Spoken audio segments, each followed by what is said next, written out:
okay? You're good? Okay. We're just going to try to get our guests to come in. And we'll start. I'm Jonathan Drapkin. I'm the President and CEO of Hudson Valley Pattern for Progress. Thank you for joining us. And as many of you know, I live up in Sullivan County. And it's a pleasure to be here in Putnam because there's proof of spring. I've had snow for several days now. But yesterday was actually gorgeous. I was sitting outside. Yep, come on, Mary Ellen, come on up.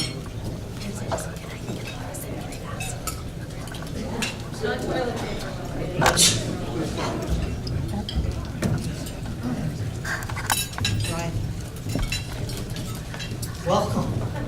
No, welcome. Exactly. We'll welcome you and Pattern for Progress and my colleagues in county government and all of you here this morning to the Putnam County Golf Course and Banquet Facility. So this is my 7th year as county executive, so I'm going to say that my 7th time at this forum and the first time we've had it at Putnam County. So thank you, Jonathan. You're very welcome. For having it here, and thank you everybody for attending. Good morning. Perfect. It's actually a pleasure to be here. With us are the county executives of Westchester, new to the forum. Thank you. Rockland County, now a veteran. And of course, Mary Ellen from here in Putnam County.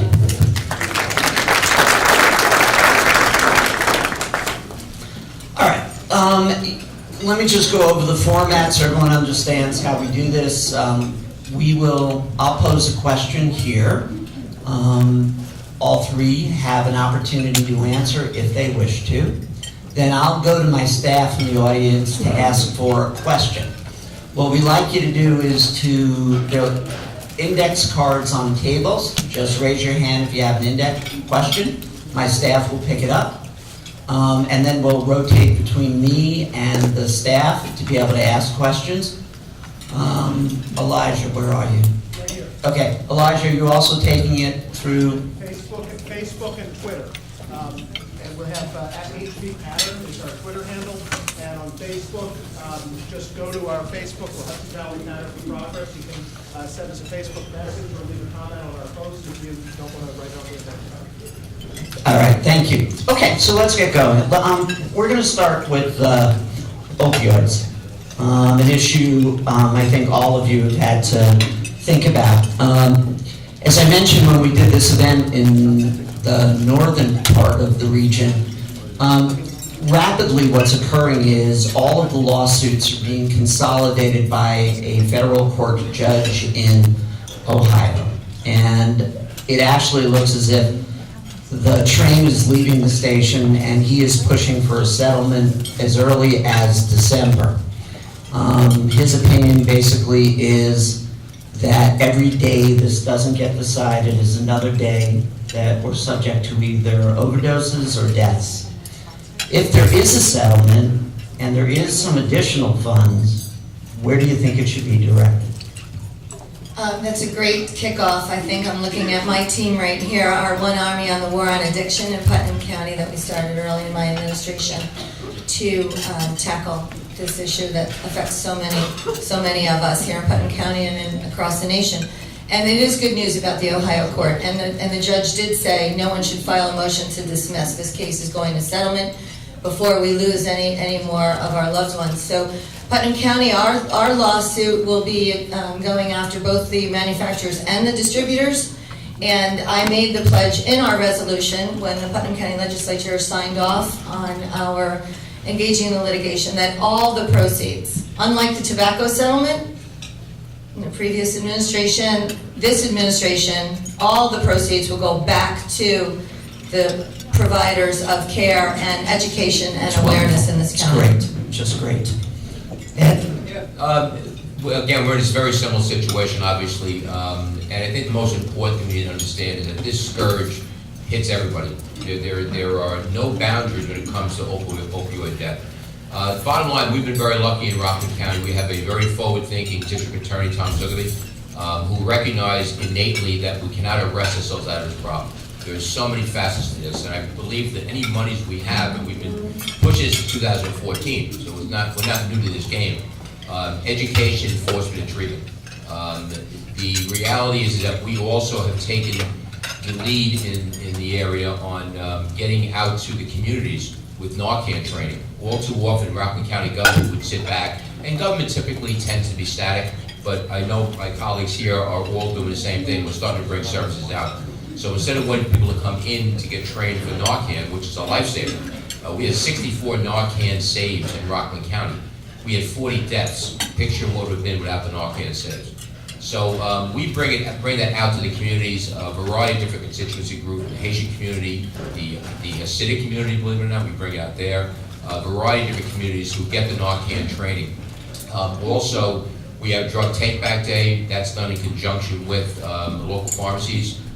It's no questions asked return of drugs, and that augments what the sheriff's doing. He has a similar situation at his jail. So, you know, we recognize that this is something that is very difficult to grapple with. We're losing young people over and over again. There are young people I've coached during my 20 years of coaching in Rockland County.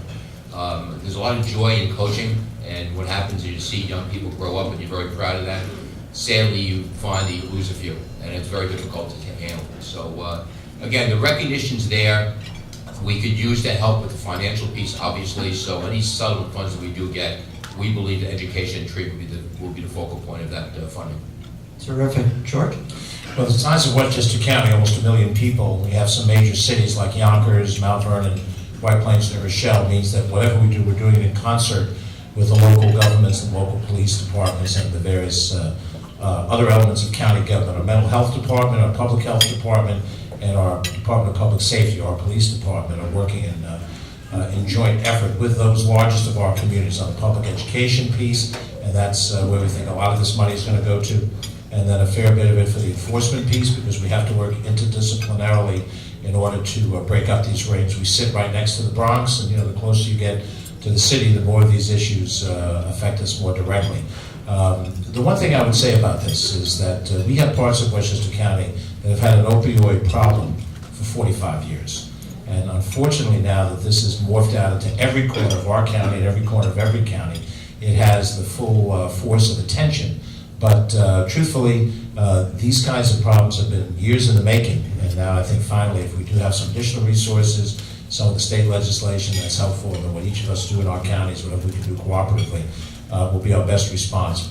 The demand side of this is something, however, that no government can be sure that whatever we do will affect it.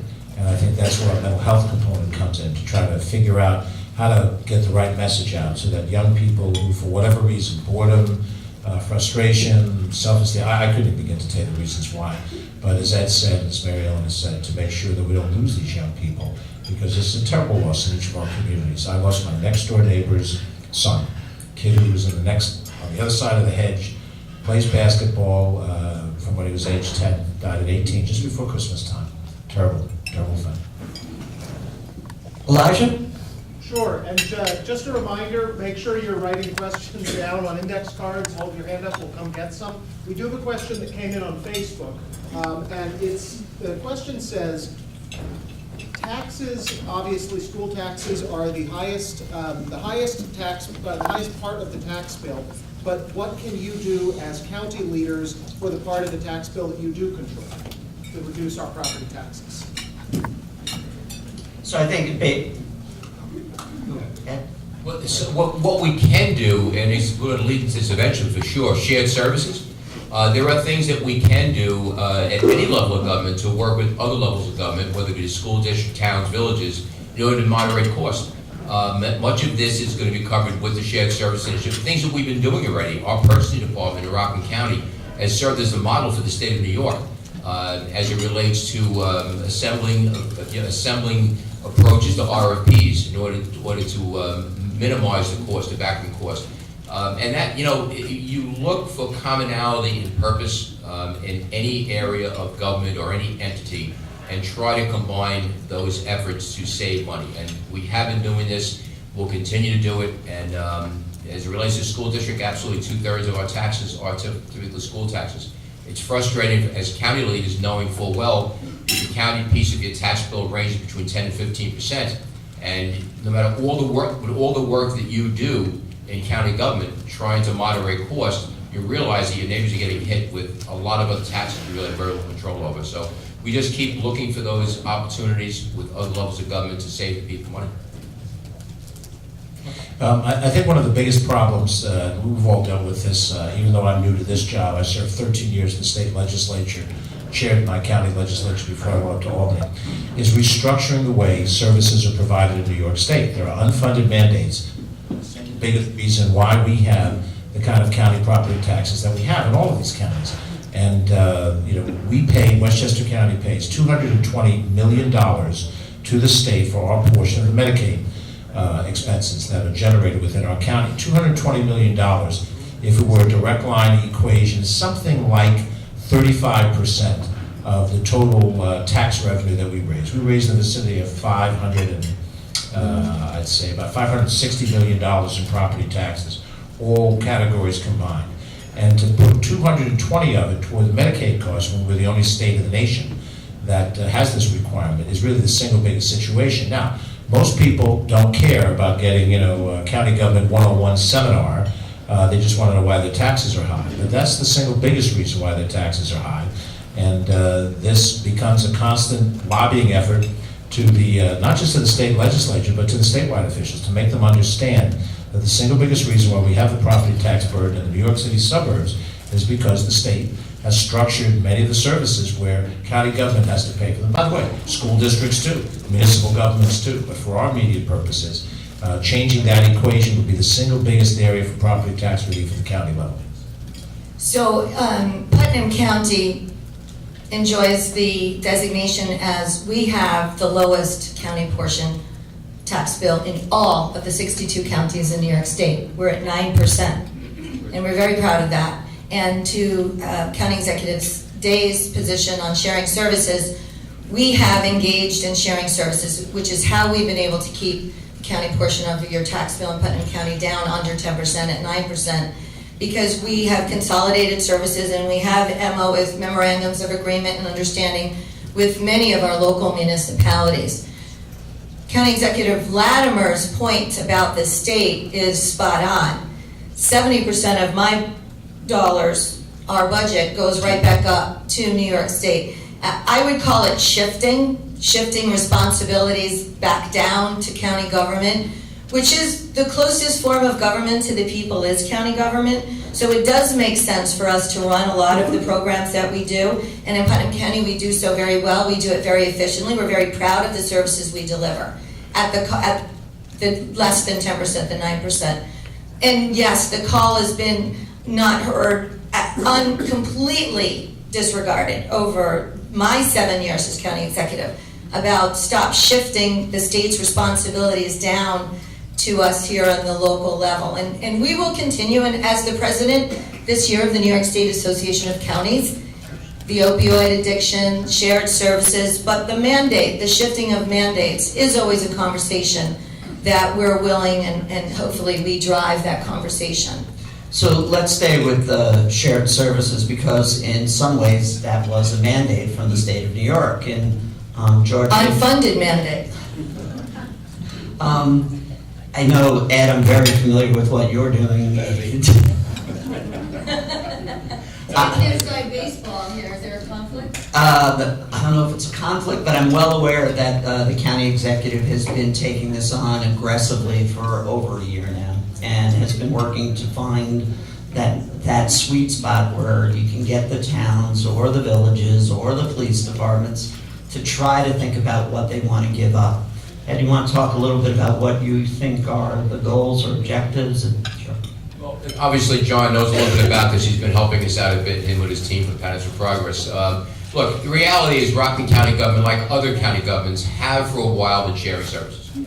It's a natural. It's something that, when it came down as law from the state, from the governor's office in particular, we do a lot of this already. But you know something? We could sit back and argue and fight it, or we could just pick it up and say, if we find a nickel, it's a nickel. So let's see what we can do. We are in county government, our purchasing department, I mentioned earlier, served as the model for the state of New York, as the approach that was taken by Paul Brennan, who is nationally recognized in the circles of purchasing. We're looking at highway, we're looking at beyond purchasing, we're looking at justice court. We have animal control, is an effort that we have already committed to building a new county shelter, and the towns will be helping in operationally because they're the ones who are mandated to have door control. So we're working together on that particular piece. That's going to save money because if every town who issues dog licenses has to have a shelter, think about 5 towns in Rockland each building a shelter and the cost that would go to taxpayers on their town tax bill. Instead, what we're doing is we're investing in a countywide shelter. It's a collaboration of a $500,000 state grant, $350,000 worth of funds that was privately raised by High Tour, and the balance being bonded through the county. It is an ideal scenario because not only does it address the issue of public safety and health because of the animals, it does it in probably the most moderate manner possible when it comes to cost. So there are a variety of things we're doing. We purposely did not submit a plan last year because this came to us very rapidly, very quickly, and we didn't think we'd be able to get a proper rendering of what we wanted to do done that quickly. So we submitted a report. We detailed where we're going to go. We brought on firms to help us, obviously. We have to certify the cost. If you don't certify the cost to the satisfaction state, you do not get reimbursements because these plans are matching dollars coming back to the local municipalities. So yes, we do run into the Empire piece as it relates to this is our thing, we don't want anybody else to help us out. But by and large, the towns and the villages who've been engaged are actively engaged in this process, trying to find areas of savings for their constituents. So at the end of the day, every constituent that they're serving is a Rockland County resident who's just trying to do the best for everybody. And in fact, although yes, Pattern is working with Rockland County, the consolidation of the animal control, that's entirely Ed and his staff that had that idea, and they're quite far along in what they're doing. George, I'm relying a bit on your state of the county address, and some of these questions are always a little unfair for people new to the panel, but it does say that there's an intention to want to be engaged in this. I think that we're engaging in a process now, and again, being new, we were not involved in last year's effort, that is going to be much more robust in Westchester County to figure out how we can put together a shared services plan. We're looking at the Suffolk model that was put together that showed some significant savings to try to pattern off of it. And anything I can learn from Putnam and Rockland County is worthwhile. The size of Nassau, the size of Suffolk, the size of Erie is more analogous to our size and the number of municipalities. We have 6 cities, 19 towns, and 20 villages. So when we talk about shared services, that's a pretty wide group of municipalities to look at.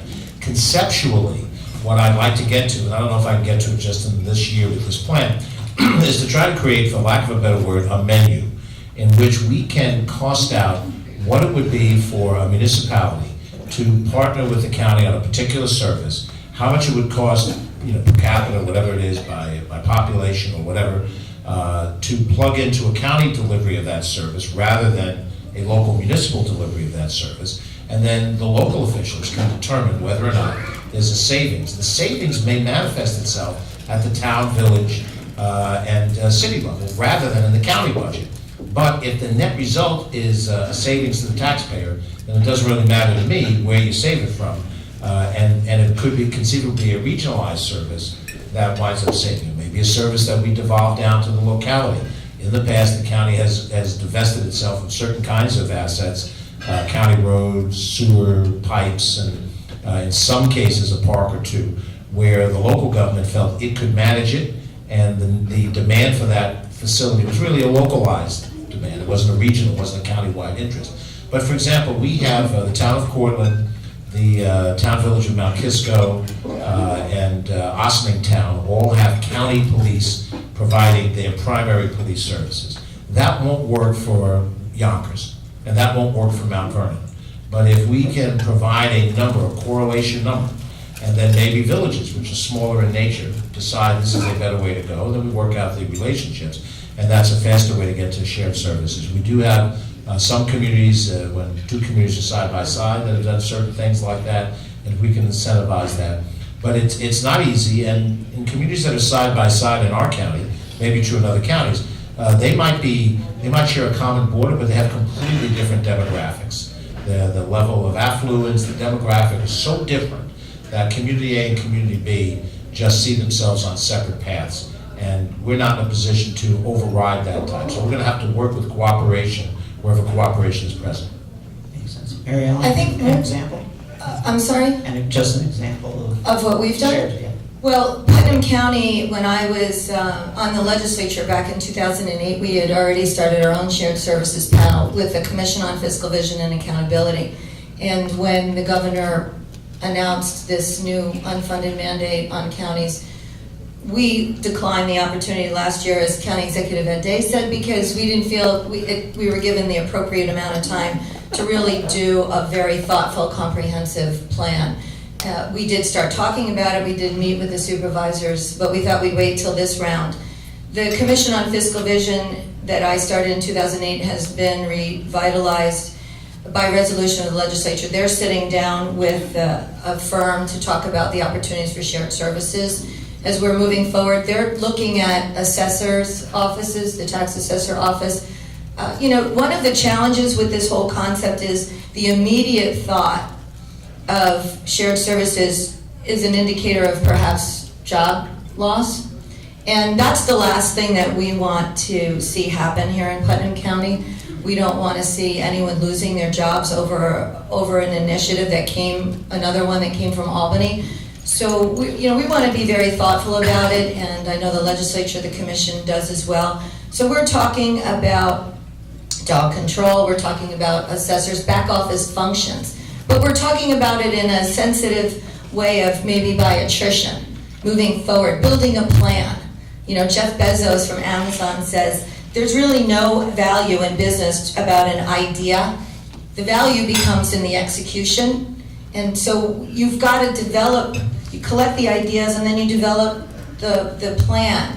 And then you can make the plan happen, implement it. And then we will start to really see what this is all about. Putnam County, as I said earlier, has always shared services. I just have visited 4 of the 6 schools districts in Putnam County to talk about this matter, to talk about the opioid addiction and the litigation, and to talk about the shared services and the fact that we serve the same person, the same taxpayer, and what can we do, schools and municipalities together, in order to realize some savings. In our county, we pay our bills with sales tax revenue.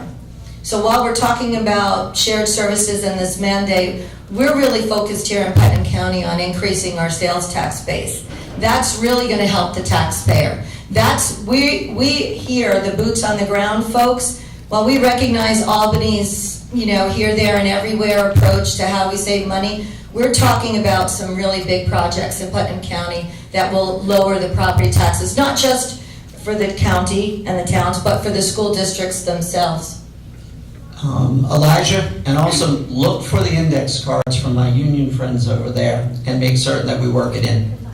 Absolutely, and everybody make sure you're sending us some questions. We have an interesting question that says, recently Governor Cuomo signed an executive order bypassing the state legislature, allowing 35,000 convicted felons on parole the right to vote. Do you agree with the governor's decision? Here, there, and everywhere. Good. No. Ditto. First of all, I've seen the characterization of this, and we have a good relationship with Governor Cuomo, all 3 of us do. But it is frustrating as county leaders to hear a rationale for a topic and it makes no sense. To assert that a parolee has, quote, paid their debt to society shows a shocking lack of understanding of what a parolee is. A probationer is someone who has paid their debt to society. They're on probation, supposed to be on good behavior. A parolee is someone who essentially is in a portable jail. They are still in jail, except they are moving somewhat free. There are a whole load of circumstances that they have to comport with legally, But essentially what's happened here is thousands of people who are in jail now have the right to vote. I think I absolutely no way, shape, or form agree with this. It shocks me that it was done. It angers me both as a citizen and it angers me as a former member of law enforcement. I just think it's a wrong-headed thing that it was done, and I certainly do not agree with it, obviously. I'm sure you're waiting to see what the Democrats are going to say. Well, George, up north, we've had 2 Democrats, 2 Republicans. In the south here, we've had 3 Republicans. So, yes, it is anticipated that there may be a difference of opinion. Well, to be candid with you, I haven't looked at the issue, and there's a reason why. I got my own fish to fry right now. I've got 111 days in. I understand the philosophical opposition to it. I don't know that I share the opposition to it, but I don't know that I support it until I spend more time thinking about it, and I really haven't.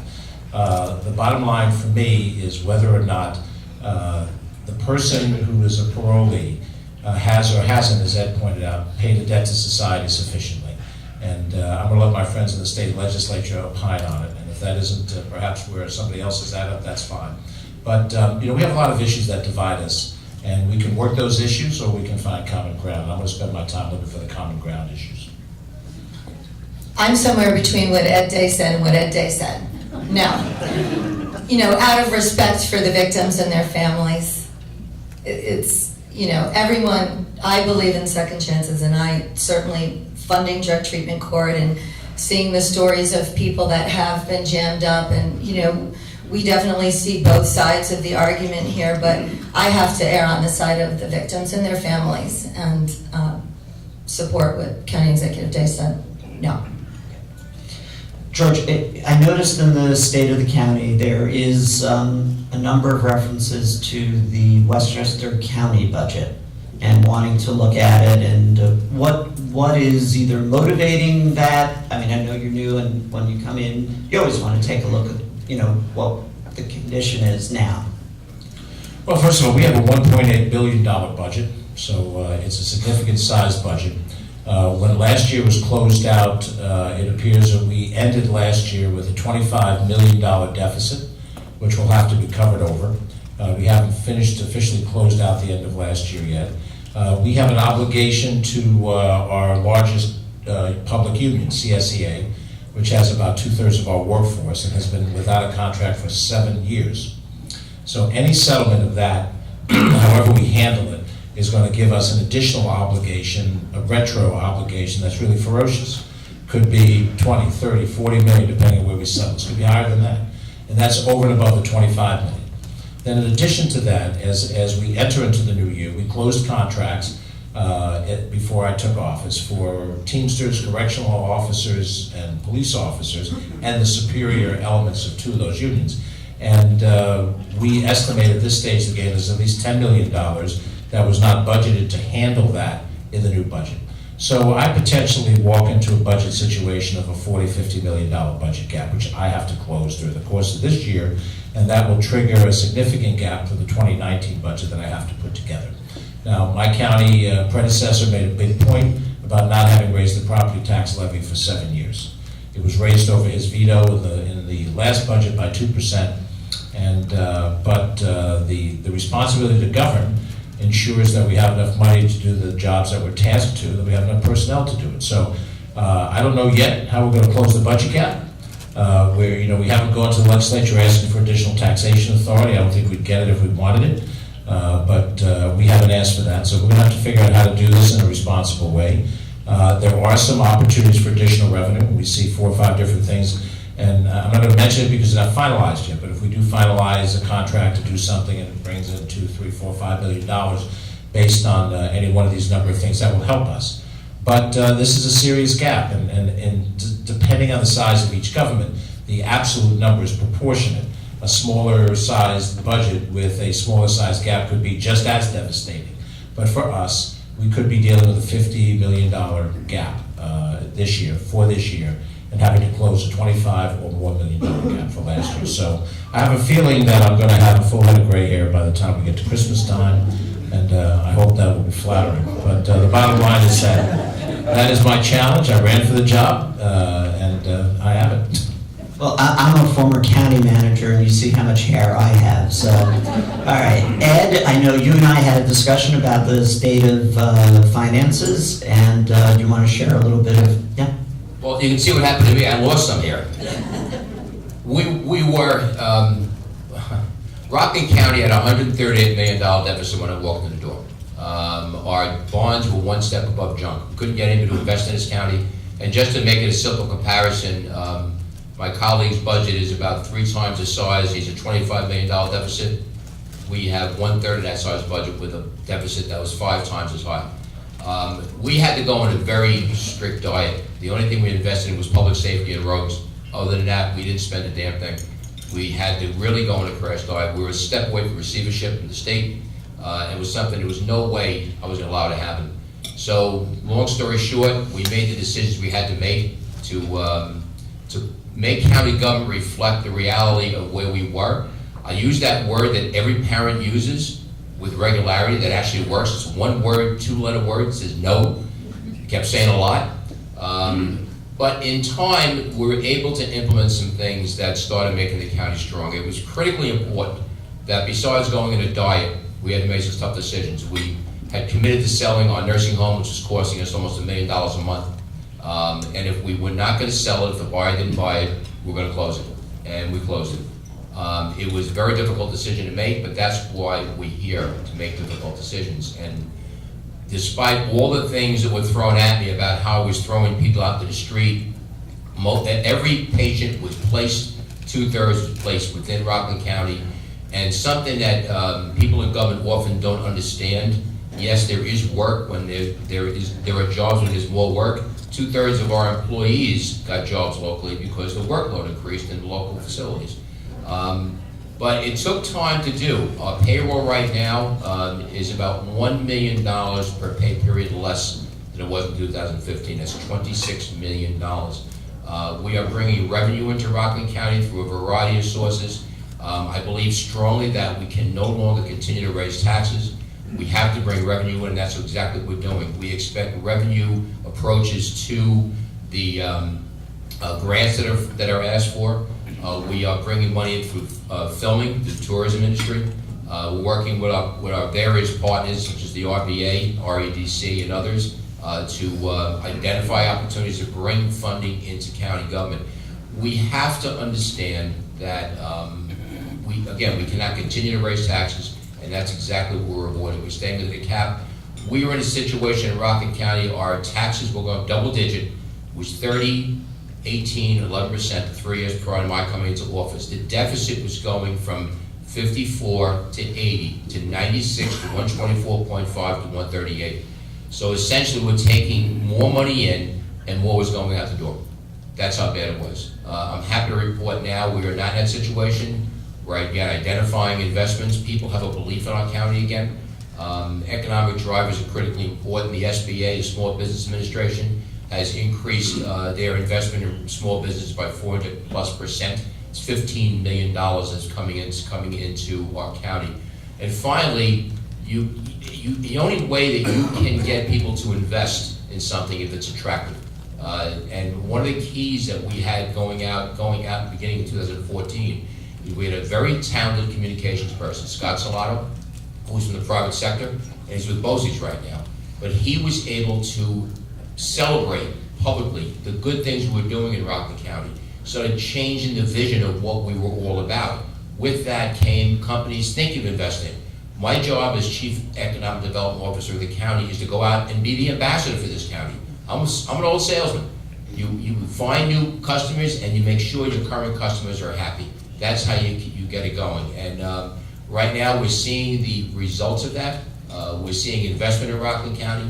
We're bringing wealth here, and right now we have $5 billion more in rateables than we had in 2015. So it's clearly working. Our bonds, we've got 7 bond upgrades. We're doing well there. People want to invest in Rockland. We're getting premiums from bond sales. So this future is very bright now, but it was really, really bad coming out of the gate in 2014. But I'm happy to report that our finances have gotten much, much stronger, and we look for great things going forward in Rockland County. Thank you, Marielle. Yeah, Ed Day, County Executive Day, did really a tremendous job in Rockland, and we both came on the county government scene about the same time, faced the financial challenges that County Executive Latimer is talking about. Putnam County's come a long way in the last 6 years. We have, we'll talk about long-term debt that we've reduced 15%, $13 million. We'll talk about short-term debt that was at 17 million hovering, that's now zero. We'll talk about the $8.5 million in pension bills that we were facing that is now paid off, zero. All of the reduction in the long-term, short-term debt and the complete zeroing out of the pension has saved us a tremendous amount of money and interest payments, and we take that extra money and we just keep hitting and hitting and hitting. So today, Putnam County's proud to say we've eliminated $40 million worth of debt, and we have maintained our AA2 Moody credit rating. We have a very healthy general fund, and now we're looking to sustain this momentum by these economic development projects that we are studying right now in Putnam County, which will help increase our abilities to continue to pay off all of the debt. You know, just like all of us in business or at home, there's always that surprise, there's always that increase, health insurance, medical costs, all of the liability insurance, workers' comp, just the regular operations day to day. We do believe in our employees that they should have a contract that keeps them here, the talent, the skill, the training keeps them here, the money we've invested, and allows them to have a family and a future here in Putnam County. So, you know, all of those challenges are the undercurrent of leaders in government while we face the larger challenges of the long-term debt, the short-term debt, and keeping our financial books as stable as possible. Great. Elijah? Yeah, we have a question about labor. To reduce legacy costs and improve productivity and employ resident tradespeople, would it be possible for counties and municipalities to partner with the area building trades to meet manpower and project needs with a higher direct initiative? All right, I'll jump. Go ahead. Okay. You know, the legacy costs, I'm not sure if everyone understands what that is, but that's all of the retirement and the medical and the insurance and the fridge and everything that moves forward when an employee retires from government and what we have to pay in perpetuity. One of my major focuses as a county executive has been embracing our labor and union families. I am the first to tell you that as a kid that was educated, fed, clothed, homed by union families, we, the union folks, the labor movement, we saved the middle class. We were saved by good legislation. So it's important that we pay very strict attention to making sure that the unions and laborers have the projects and the jobs that are available specifically to them, and working within the business community and the local governments and the state governments to make sure that there are jobs and opportunities available in Putnam County. And I'll speak for Putnam County, but I'll share, I'm sure, the similar thoughts from my colleagues. You know, the reality is, when I first ran in 2013, we assembled a cross-section of unions, business groups, all focused on one thing. Rockland County had to do something different, because where we were going was receivership. We were going right down the tubes. And I'm very proud of the fact that that initial gathering has developed even stronger ties amongst everybody who understands that there are ways that we could work together. Maybe we'll give a little, we'll get a little. That happens as a matter of routine now in Rockland. And with that comes the better jobs, the construction, the businesses that have come in have produced more jobs for our labor force, which is really key. We have people working. Where right now we just submitted something that will give us more latitude in awarding local labor, a best value purchasing agreement. We do not have best value in Rockland County. It's been resisted by the legislature. I've seen some looseness. There's been a little loosening up of attitudes when it comes down to what essentially is no branch of government wants to give up its authority. And I think that was really what stopped the best value from happening before. But now there is a bigger push on for the right thing to do as it relates to minority and woman and local business. Critically, it's the right thing to do. There's no other way of putting it. So with that as an impetus, I believe we may have a better chance of getting this to the legislature and moving forward with best value, which will again increase our ability to work with our local labor and local business to get the best value, and also to get the construction going and provide good jobs for our tradespeople. I just want to jump in on a second and let everyone know that County Executive Day and I have shared project labor agreement information back and forth. Our councils have shared, there's a shared services over the river that allows us to bring projects to our respective counties by using the talent of the union and labor workforce to deliver a product that comes in under budget and on time. And our Butterfield project, the Friendship Center in Phillipstown, is a perfect example of what Putnam County's partnership really, really means in working with our unions. The project labor agreements are very important, and the trades. In Westchester, I think we've got an opportunity to do a lot better than we have done historically. I see in the audience Rich McSpadden from IBEW, my friends in the Carpenters Union, and others who are here. Tom Carey, who's head of the Westchester Putnam Central Labor Body, is a member of Local 21 Plumbers and Steam Fitters. And the kind of demand that exists for development in Westchester is pretty strong. We are benefiting right now from the climate of transit-oriented development, where the southern part or the central part of the county is close enough to New York City, where individuals that can't afford to live in Manhattan or the shishi parts of Brooklyn will find that living in White Plains or Portchester or areas from that point south are advantageous in terms of getting into Manhattan, and at the same time, they can pay a heck of a lot less rent. So we're seeing places like Portchester that had an impacted urban core now starting to develop in a dramatic way.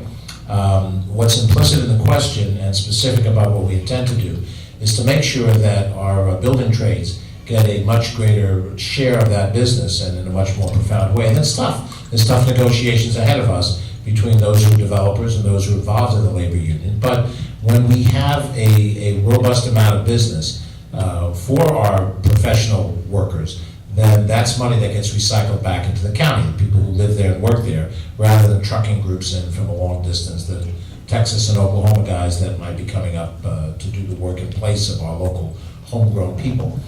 We have an IDA function in Westchester County that includes the work we do in White Plains. The city of White Plains does not have its own IDA, so much of the development that needs IDA funding goes through the Westchester County IDA. But we have in Yonkers, in New Rochelle, in Mount Vernon, in Portchester, in Yorktown, a number of IDAs that are locally based. So much of our economic development is also driven by those municipalities of their size and their scope.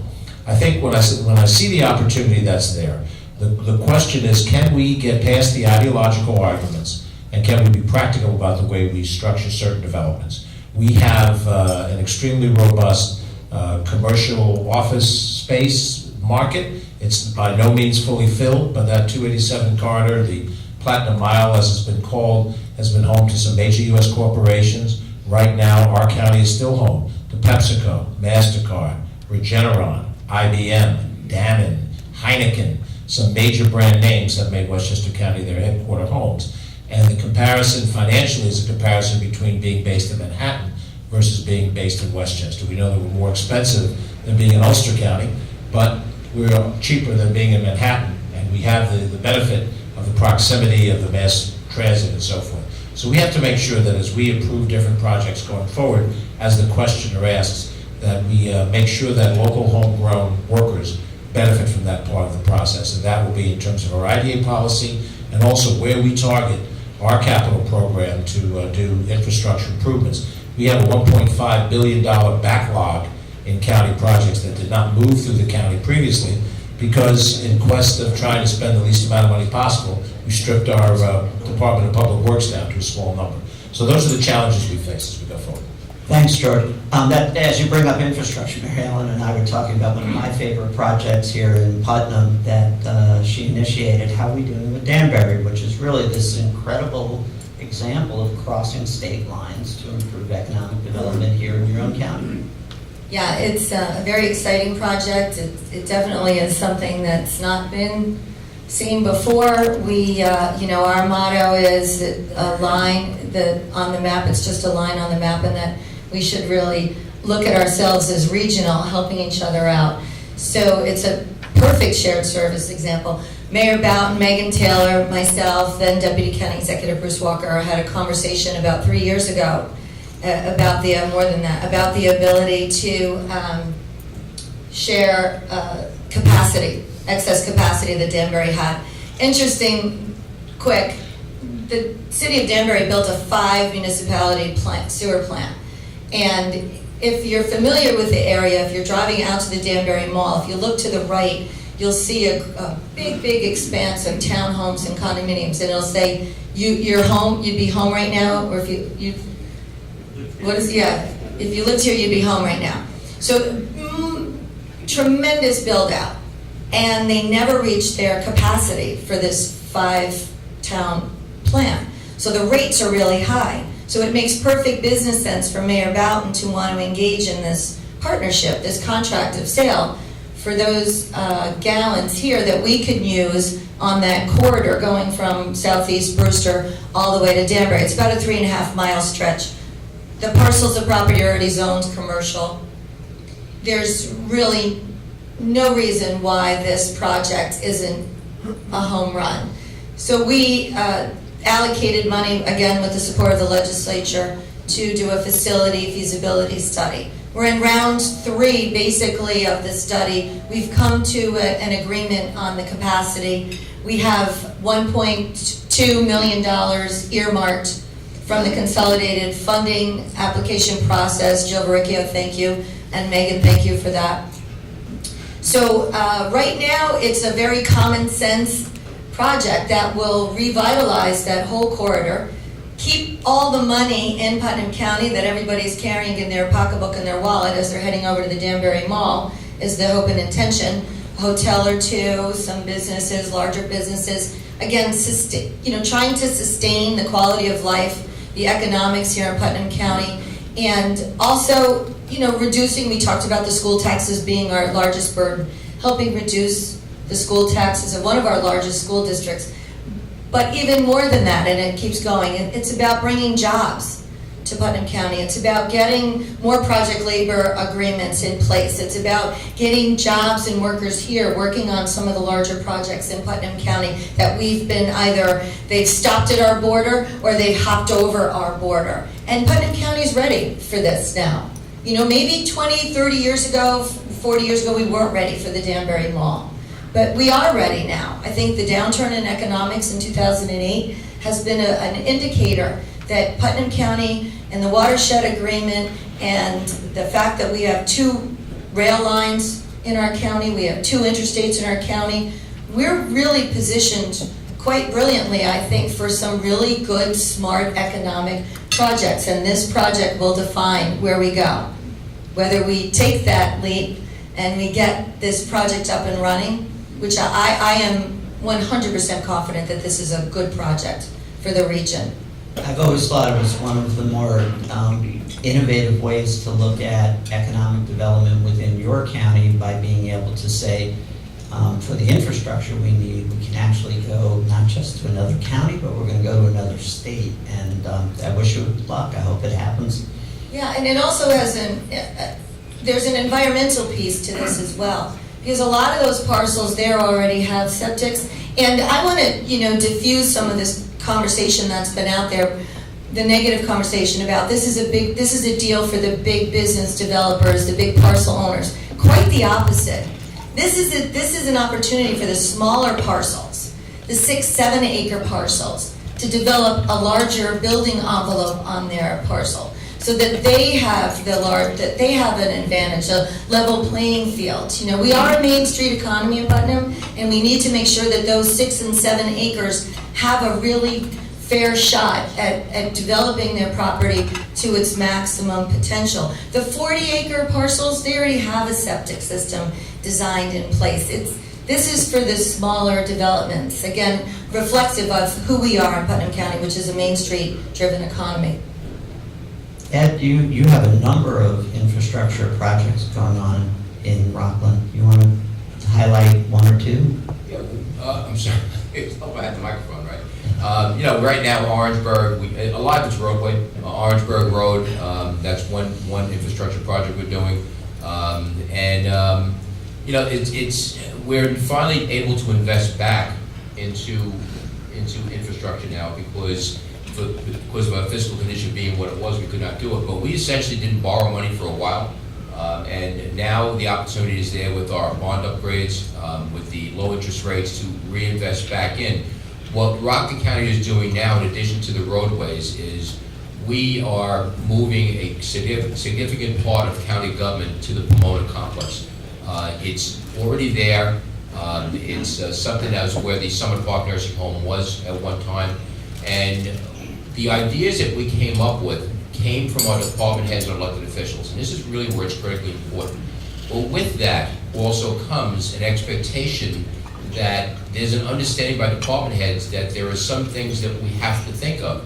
I know this is very rarely heard in government, but something as simple as a return on investment. Cost-benefit analysis.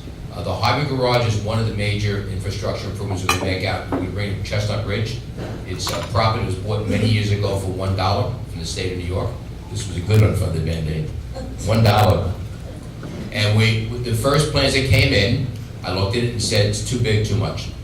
They came back $5 million less, 12% smaller. Now we had a viable project. That was one. We turned around, the sheriff looked at monies we're going to be putting into the existing police academy. And he came to me and said, Ed, you know something? Can we do something at the Pomona complex? There's so much space there. It's a beautiful place. It really is. And I said, let's look at it.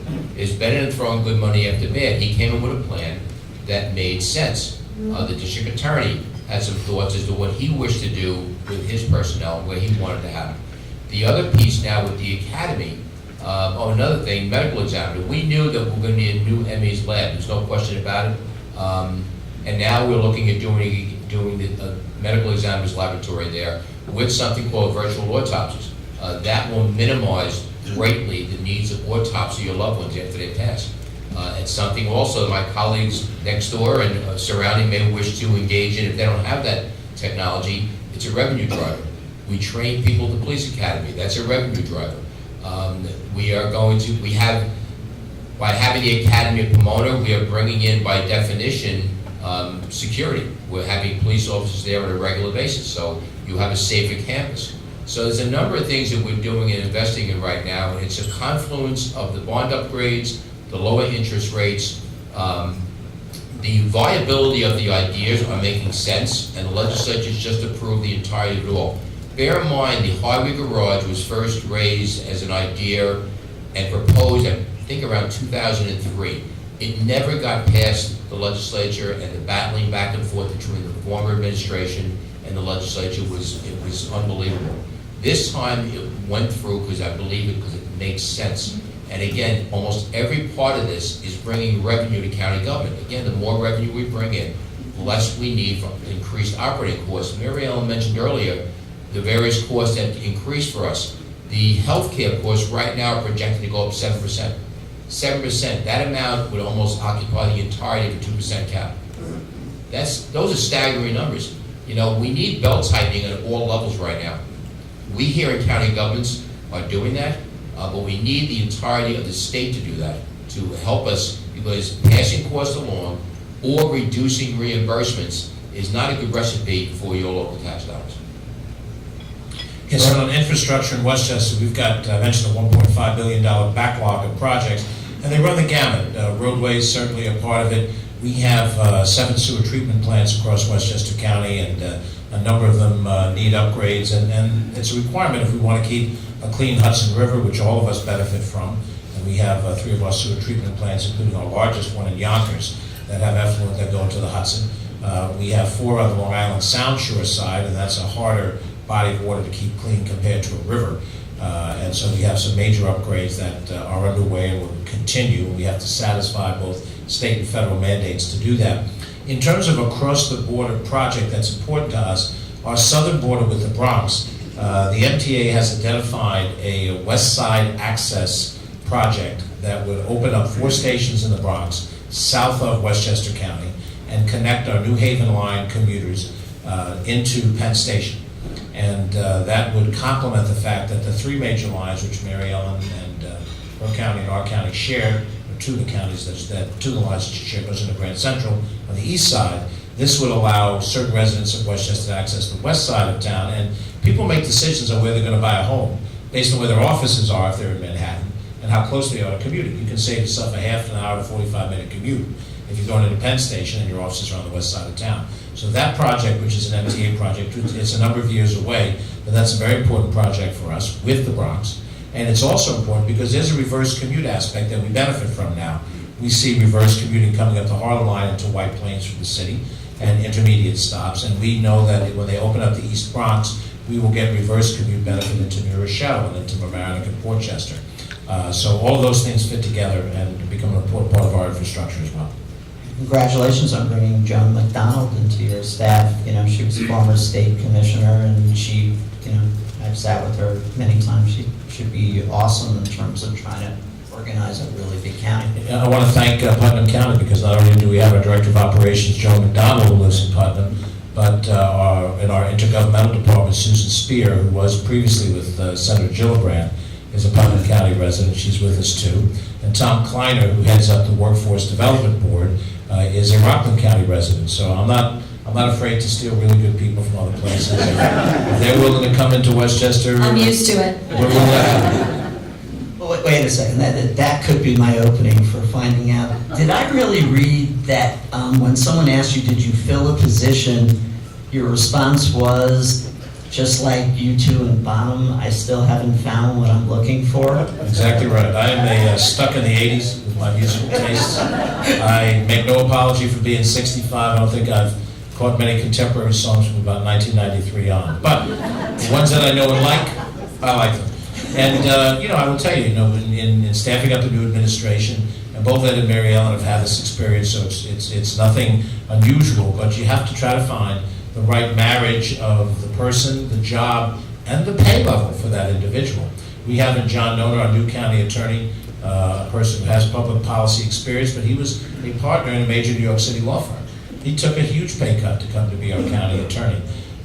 Joan's involvement, she was, happily consulting, didn't need to come back into the day-to-day rigors of being our operations director. Our new DPW commissioner, Hugh Grecian, was a professional at Woodard and Curran, on the cusp of retirement too, talked him out of it. So, the bottom line is that as persuasive as we can be, is as good a talent pool as we can draw from. And we're fortunate, all of us are, that we have such a tremendous pool of talented people who live in these communities. But, there's so many other options with their time. And those that are before retirement can work in any number of different private sector areas and be well compensated. So, you basically are signing on to Ed Day's vision or Mary Ellen Odell's vision or George Latimer's vision when you decide to do this, because we certainly can't compete with the major corporations that can pay double and triple what we can pay for a talented person. No, but it does help when you find the individual that believes in public service, who enjoys helping the public and doing a good job and is proud of what they do and what they can bring back to their community. So that's the person that you want to try to find, and I believe in patience on that, which is why I haven't filled my deputy county executive position yet, because you just don't go. I know. I speak with them on a routine, regular basis, a couple times a week. You just don't go out there and find somebody. To find the right person, you really have to be patient, but you have to find the person that believes in public service and really enjoys what they're doing. We can have all the ideas in the world. I think Mary Ellen made an allusion to that. It's implementation. The fact of the matter is that we may have a vision as county executives, the leaders of our organizations, but we have to have people to actually take those ideas and implement them. In Rockland County, we have a mix. We've made it our effort to find talent outside our organization and bring them in. I actually got a lieutenant colonel out of the Army to become my deputy county executive. We mixed that with identifying people who we know are good and were being kept down for a variety of different organizational pressures. We brought them up. So we had a whole new leadership team that was a mix of outside talent and inside talent. People came in, they couldn't believe they were being put in positions. I can think of one off the top of my head, Dr. Kate Johnson. I put her in charge from a middle management position and put her in charge of one of the signature efforts of my administration, the Rock and Codes Initiative, which was there to address slumlord housing and the dynamics of that. She has performed admirably, and we weren't surprised. We had heard about her already and what she brought to the table. So, you know, and then one other piece we can never forget, those who work for county government, our employees. If not for them, none of this would happen. Rockland County government some years back had over 3,000 employees. We're now down to 1,691. And that happened over time. There was a terrible time for our employees where they were getting laid off and fired left and right because of the fiscal condition. There was not much thought being given as to what the impact would be. So not only did we lose a lot of people who were dedicated to county government, to their jobs, but they were lost in such a way that it compromised so many programs. But we have turned it around. Part of that has been an ability to assure our workforce that we are now right-sized, we're moving forward. We don't want them going home every night wondering if they're going to have a job. I can think of very few things that are more stressful for a family than not knowing if the breadwinner, or at least one of the breadwinners, is going to have a job when the next day.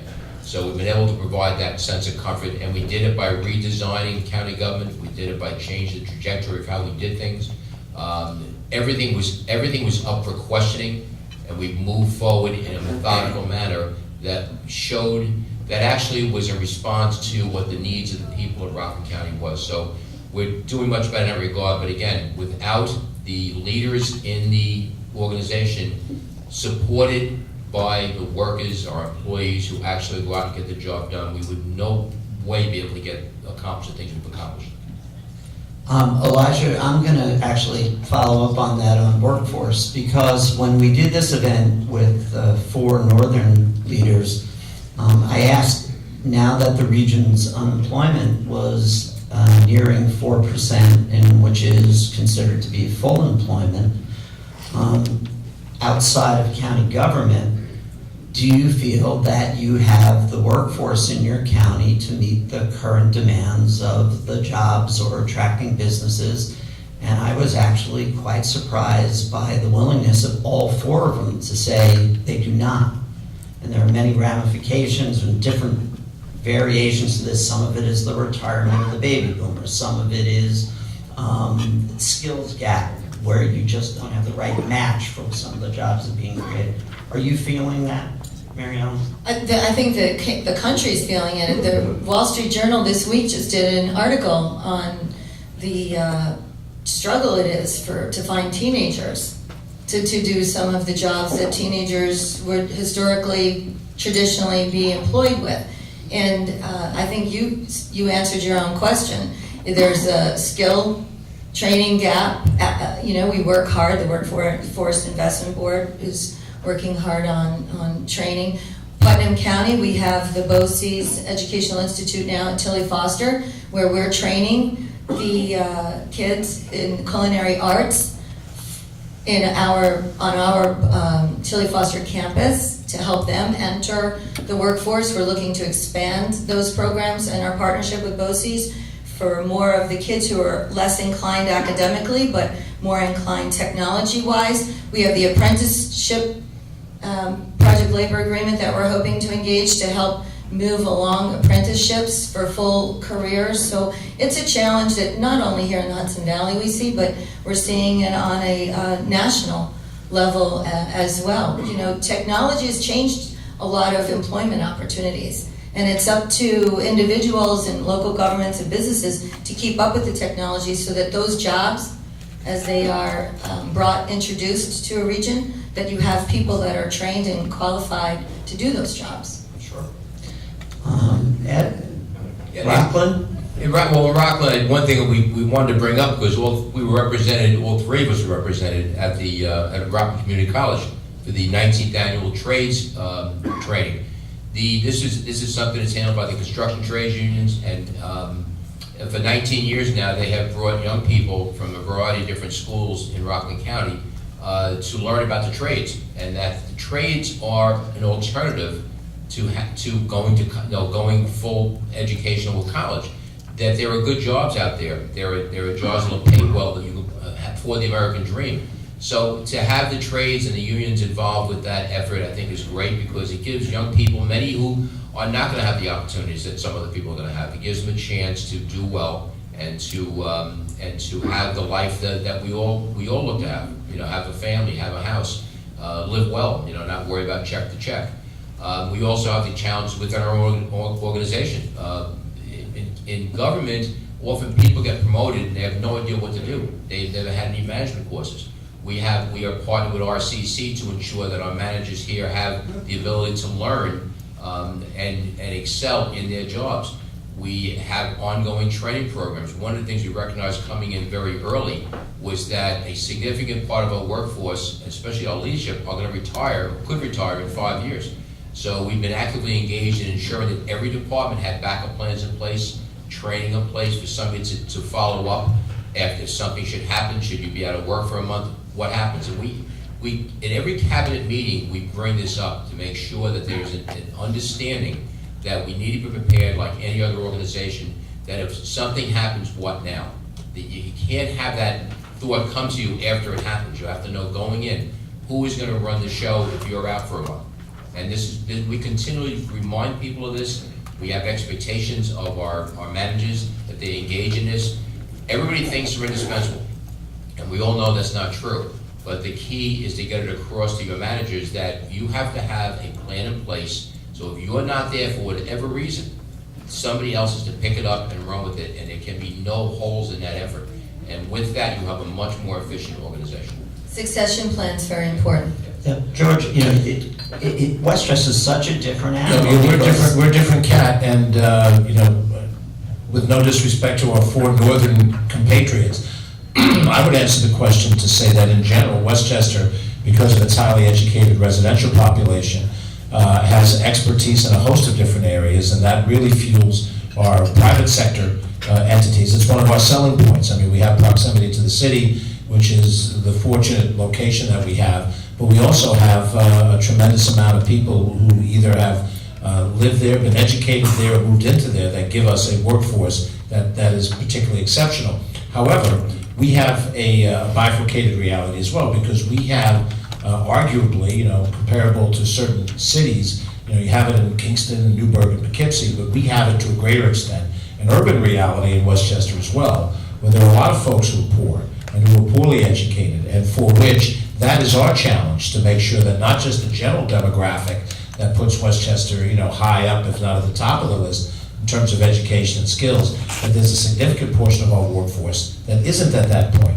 Now, we have an innovative program that the building trades have launched, P2A, public-private partnership with pre-apprenticeship programs that have identified individuals who might otherwise be underemployable or unemployable, that have been able to go through, get special training, and then be able to work in the trades. And I think we need more of that, particularly for our inner city young people in the parts of our county. And we have, you know, significant numbers of that within the Westchester workforce. We not only have to have economic development along 287 or 684, or the transit-oriented development in some of our communities, but we also have to have the types of jobs that will work for people at a level of education that aren't going to be working for Regeneron as a scientist, but be working the way my mom and dad did. My dad was a maintenance man. My mom was a factory worker, and I grew up in Mount Vernon in Westchester, and in those days they were able to make enough of a wage to buy a house. That is almost an impossibility in Westchester County these days because of the cost of housing. And people point to the level of taxation, and it's certainly high, but the demand for housing is so great that you look at a house, and before it goes on, or just as it goes on the market, 5 people walk in the door with cash ready to buy it, and the guy who's a cop and his wife is a secretary can't compete in that kind of a housing market because of the demand and the relative supply. So education and skills is the best way to close that gap. We have terrific educational facilities in Westchester County with a home for PACE and Iona and Mercy and a host of other private sector colleges. We have a SUNY campus of Purchase. That's a significant one. And we have a very good, really terrific community college in Westchester Community College with locations in different satellite situations around the county. So in the years to come, we have to figure out how to match the training with the need. And I think any of us, and I don't want to make this just an age thing, but we're watching before our very eyes how the society is changing in every possible way. We buy things as consumers completely differently today than we did 25 years ago. We sit at home in our jammies and we go online, and that's how we buy things. We don't go down to the same degree to the local bricks and mortar store. We don't consume our news from the broadsheet newspapers as we used to. We get it on our phone in bits and pieces as we see fit. And those changes in the way people consume information and consume products is also true of the way people consume education. And we have to figure out how to be on that cutting edge if we want to stay relevant in terms of Westchester and what we want to do. But let me one more point on this. We are part of a region. We are not a standalone situation. I referenced before, somewhat humorously, that there are people who work in my administration who live in neighboring counties. This is a Hudson Valley region that we have to fight and find common ground for it. If we were to get Amazon too, we get it as a region. We don't get it as one county. The people who would work in whatever the location might be selected would live in any of these counties. And that, as Mary Ellen has done in her initiative in Danbury, that crosses 2 state lines, into Jersey and into Connecticut as well.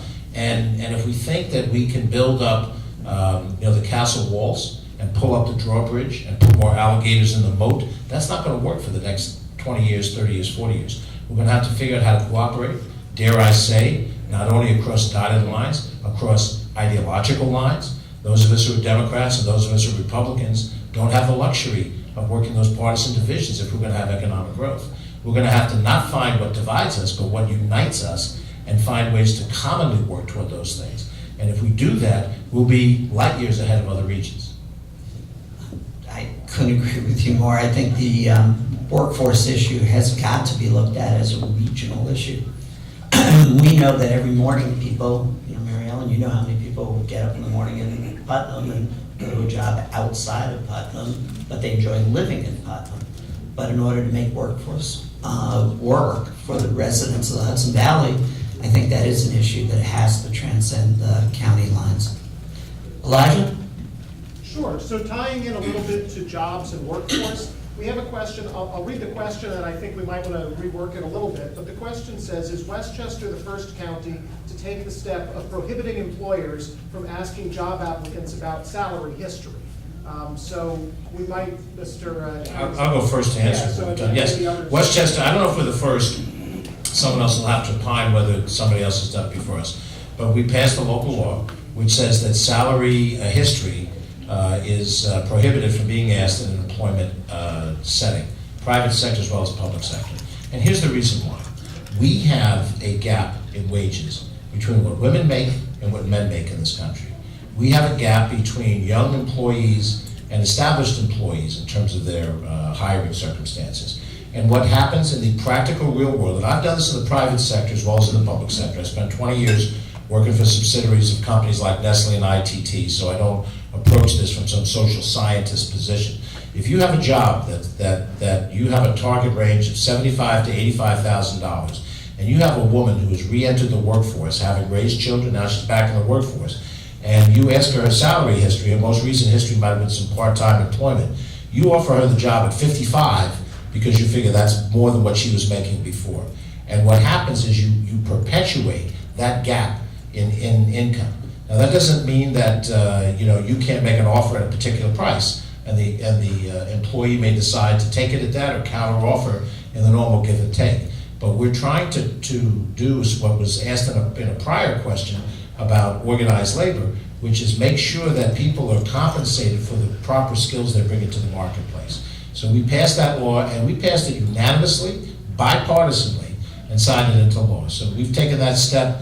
What other counties may do is dependent upon the realities of their counties. If we're the first, so be it. If we're the 18th, so be it. But we think that's important, and that works for us because we're trying to make sure that we have a more level playing field on compensation for all of our workers, not just some of our workers. Elijah? Well, do either of the other county executives want to offer thoughts on that? Or? We haven't had it, the legislature, they basically will have to make some kind of a decision to put it on for discussion at this point. I think it's relatively new, this discussion. Yes. I think this just really came up in the last 30, 60 days, so I'm sure our Putnam County Legislature, we're always looking to make sure we have level playing field for any individual who wants to advance their career or need to get back into the workplace. In looking at George's first 100 days, this kind of did stick out, and so I'm glad someone asked about it, because I really don't know very many places that do this. So, okay, we're good. Okay, so you want one more question? Sure. So what, if anything, is being done to address the acquisition of significant-sized properties that are then taken off the tax rolls by religious groups, whether Jehovah's Witnesses or any other religious groups? And this is an issue that is significant throughout our 9-county region. Some of these properties perhaps could be put to more beneficent uses. I don't know why, Ed, but maybe I'll start with you.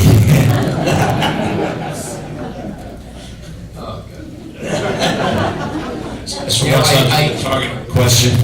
I think, first of all, there needs to be an understanding right out of the gate that when we speak about that type of property, we're also talking about Big Brother, looking at the Salvation Army, for example, hospitals. There are a lot of organizations that are not going to be on the tax rolls. So it's not just a religious issue, but the reality is the biggest issue that we see in Rockland County is not so much the larger parcels, it's the use of homes as religious institutions and then not paying property taxes. The fact of the matter is that it's one of those situations where county government is completely bypassed. The state makes the rules, and municipality, the town, is the one that decides whether or not those rules are being followed, and it's allowed as an exemption. It's very frustrating because we get complaints too. I find it interesting that the federal government had cracked down years ago on using your home for business, and it became very defined as to what the rules were.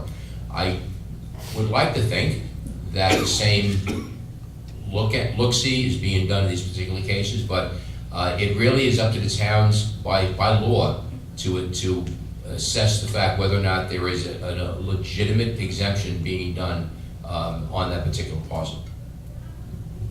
Is the DEP and the DEC included in that? Because I'd like to know, is Putnam County, so much of our property has been absorbed by DEP and DEC through the watershed acquisition. That's a big struggle for us. That's why the infrastructure projects such as the sewer projects we have are so important for us here to sustain our economics and our job development. It's not just, I don't know if this question, I think I heard, it's just the religious or not-for-profit entities. It was meant to be broader. Broad, okay, so then I think the discussion really for Putnam and parts of Rockland and Westchester, well, we serve at the pleasure of New York City watershed. So, and that stifled a lot of our growth, what could have been. And, that's a struggle. To County Executive Day's point of the local law, we are a home rule state.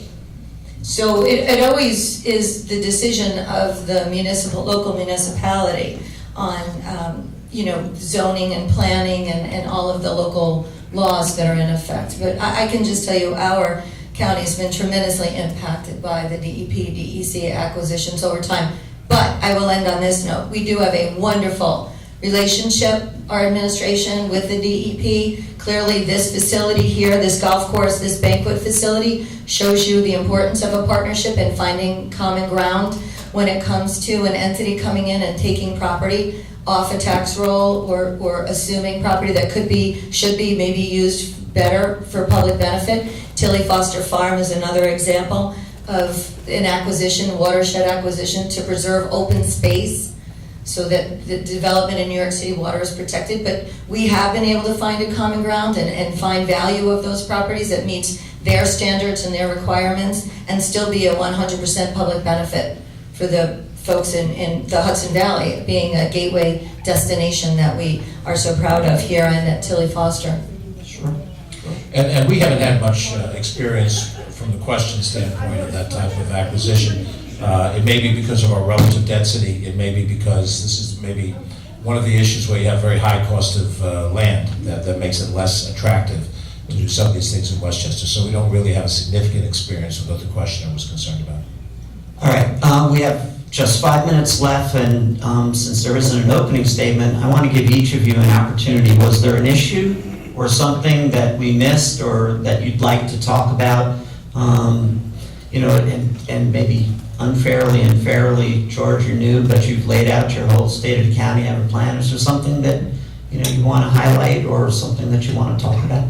Well, I think it's a play off of what we talked about before in terms of shared services and how we work together.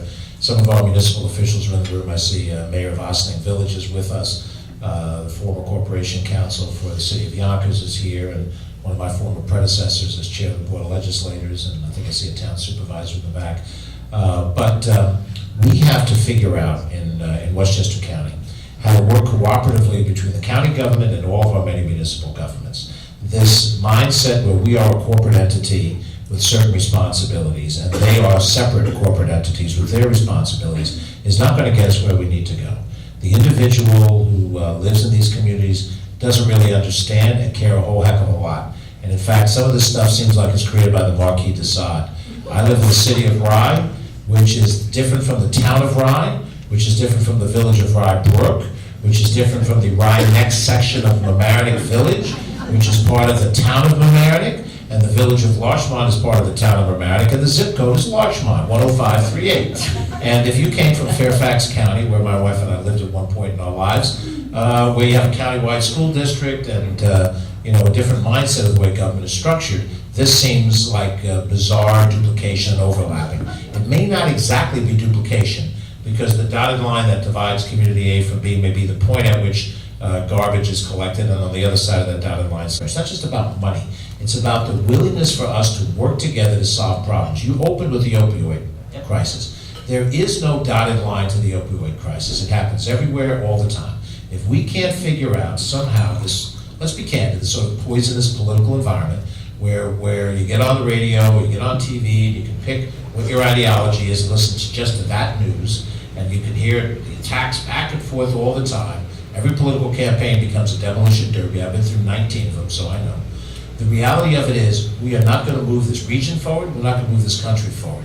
So we're going to have to figure out how to work in Westchester County with our local governments as partners and friends, and not as separate corporate entities with interest in which I pit my county corporate interest against your municipal interest. And I think Ed pointed out too, this involves our school districts as well.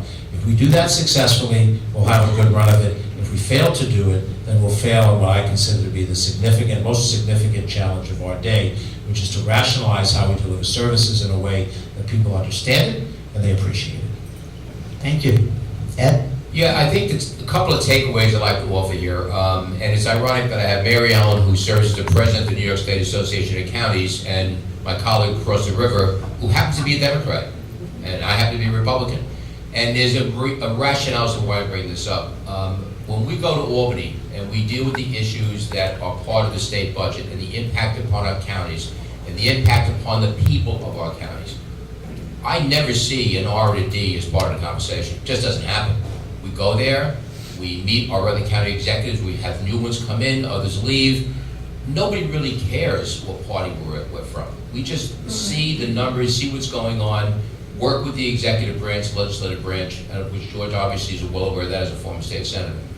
We try to get the best done for the people of our communities, and we do it in a very broad way. We do recognize, as has been mentioned before, that here in the Lower Hudson Valley, we are in this together. We need to work together. There's things that happen in one county is going to affect the other counties. There's no getting around it, whether it be for the good or for the bad. So, I mean, we're blessed to have someone like Mary Ellen to essentially take that position as president of NYSAC. And one of the things that George and I spoke about very early on after his election was the sad fact about the discourse that's out there that often is just party-based. And this goes both ways. And we felt it was very, very important that we made it very clear to the people of our respective communities that he's not a Democrat and a Republican as it relates to governance. We are working together to make sure things get done. We have a bridge that connects us. Lord knows we have plenty to keep our attention on that bridge. Not to just mention the name and the tolls, it's just enough to keep that bridge and keep us occupied for a good part of the day every day. But the fact of the matter is, we have and we continue to work together. We've made that very clear. We actually had a meeting at a press conference afterwards. We took all the questions and we said very simply, he is the chief executive officer of the neighboring county as I am to him. We're gonna work together with our other colleagues to make sure the very best happens here in this Hudson Valley, because this is truly what we're there for. And the other thing I want to bring up, again, this is something you've heard before, the reality is that until the state of New York stops dumping their cost upon the counties, all right, in some kind of shell game, which is often what it comes down to. George made an allusion to Medicaid. Rockland County, Medicaid occupies roughly the equivalent of a 55% of our property tax collections. That's a lot of money, all right? And we're the only state in the country, even Michigan got figured it out, that charges significant costs back to the counties for Medicaid. It's a state program, they should run it, they should not be giving us rules and expect us to pay for it. So these are some of the things that happen, and even when we have differences of opinions as it relates to budget items, we still focus on doing the best thing for the people we serve. And that's the one takeaway I think today is very important for all of you to have. Mayor Allen, your host, and the last words belong to you. Well, thank you, Jonathan. I certainly want to thank you again for hosting today's, what do we call this? It's a forum. A forum. Thank you for having the forum in Putnam County. You know, the county executive, Latimer, is in his 100, within the 100-day, 111, but who's counting? And I have a good colorist for you, so by December, if you need a colorist, I can, as things go. You know, being a county executive, I think you certainly are starting to see it now. It's a very challenging position. County executive, Day and I are both in our second term, and certainly when we came in, we had a whole bunch of goals and visions in front of us that we wanted to see accomplished. Clearly, the fiscal piece is the important piece. That's what the taxpayers want to know. What are you doing with our money? How are you spending it? Are you doing the best we can? And I do believe that we both are shown that fiscal responsibility just by numbers. Just they're indicated by the numbers. So that's our fiscal responsibility as elected officials in this county. But then there's that social responsibility that our administration talks about equally when we talk about our fiscal responsibilities. And you opened up about the opioid crisis. But it's more than just the opioid crisis. It's, to County Executive Latimer's point, it's mental health. It's about awareness, education, making sure that our medication take-back days, that our public knows how important it is to get those medicines that are unused and are dangerous out of the cabinets because of the kids. And we have to focus on their well-being and the millennials. And are we doing the right projects to make sure that the millennials will stay in their counties so that we can enjoy their seeing the fruits of our labors as parents. And then we honor our veterans. Our county is truly one of the greatest patriotic counties in New York State. We're very proud of being the first Purple Heart designated county. We're very proud of our Row of Honor. We're very honored to have the Medal of Honor Parade here, the first New York State inaugural Medal of Honor Parade in July 21st. Those are the quality of life issues that really at the end of the day, after you've worked hard and put out how many fires, when you open up the door to your home and you walk in and you see your family, that's really what all of us have in common. Everything we do every day, we do for our families. And that's how I look at my role as the county executive. Everything I do every day is for my constituents' families. I grew up in this county. This county is my #1 priority. This county is my family. We're only 100,000 individuals, and by now I think I've met every single one of my constituents, and I'm really happy about that. That keeps me motivated when I see teams working together against the opioid crisis or teams working to support our veterans. I go home at the end of the day and say, you know what, regardless of what the national political scene may be, regardless of the challenges now, the new ones, the vaping, the fentanyl, the constant, we're just moving in a direction that sometimes it doesn't seem like we're going to have resolution. At the end of the day, you know, if you tried and you did your best, you're ahead of the curve. And I'm proud of Putnam County. I'm proud of where we've come. I'm proud of the relationships, Main Street businesses, Chamber of Commerce, the work with the labor, the work with our veterans, our seniors. I'm really proud to be the county executive here, and I'm proud to work with these fine men, regardless of ideology or of politics. And Jonathan, I'm very honored to be here today and work with you and be the host. And I'm watching all the golfers on the holes out there, and thinking, correct, right, correct. But I thank all of you for coming here to Putnam County, and if you have not had a chance to see the Tilly Foster Farm and Educational Institute, I would encourage anyone and everyone to Google it up and take a look at our newest crown jewel in Putnam County. So thank you, Jonathan. Jonathan, just one thing before we go, I'm sorry. I know in the beginning we did not have an opportunity to thank our sponsors for today's event, and events like this don't happen without our sponsors. So I wanted to take a moment to say thank you to Keenan Bean, Westchester Medical Health, Zarin and Steinmetz, Delaware Engineering, Chase, the Chase and Companies, the Port Authority of New York and New Jersey, and Anheuser-Busch. Thank you for your support, and thank you for making today happen.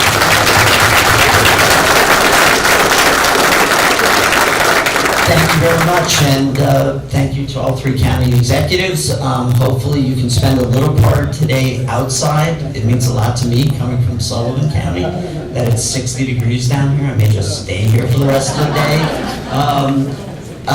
If you like the event, like us on Facebook. If you like the event, become a member of Pattern, but thank you all for coming.